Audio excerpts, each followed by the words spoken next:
આપણા રોજિંદા જીવનમાં આપણી પોતાની કહી શકાય ને એવી ક્ષણો કેટલી? જવાબ એ જ છે કે આપણી તમામ ક્ષણો વહેંચાયેલી અને બધી વેરાયેલી છે. ક્યાં છે એવી ક્ષણો કે જેમાં આપણે ક્યાંય પહોંચવાનું જ ન હોય, ના કોઈ ઉતાવળ, ના કોઈ આયોજન, ના કોઈ ભીડ કે ના કોઈ તણાવ. એવી ક્ષણો કે ફક્ત આપણે જ આપણી જાત સાથે હોઈએ. અને સમયને રોકવાનો એક જ શ્રેષ્ઠ ઉપાય છે કે સમય પ્રત્યે સજાગ રહેવું. ક્યારેક અટકી જવાનો પણ એક રોમાંચ હોય છે. એટલે લાઈફને ક્યારેક ફ્લાઇટ મોડ પર મૂકવું જરૂરી છે. આપણે જે વ્યક્તિ કે સંપત્તિ માટે આપણે જે પોઝેસિવનેસ ફીલ કરીએ છીએ એ જ સમય પ્રત્યે આપણે રાખીએ તો ખરેખર એ ખૂબ જ જરૂરી છે. અને શું છે આ ફ્લાઇટ મોડ?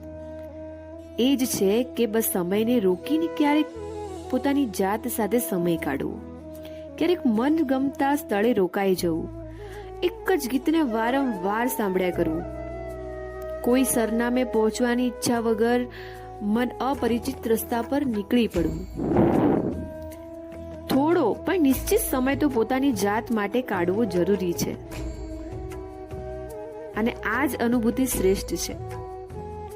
કોઈ શાંત જગ્યાએ બેસીને આપણી અંદર જે શ્વાસોશ્વાસ ચાલી રહ્યો છે ને, અને ખરેખર એ દુનિયાનું એને નિહાળવું એ જ દુનિયાનું સૌથી શ્રેષ્ઠ સાઇટ સીટિંગ છે.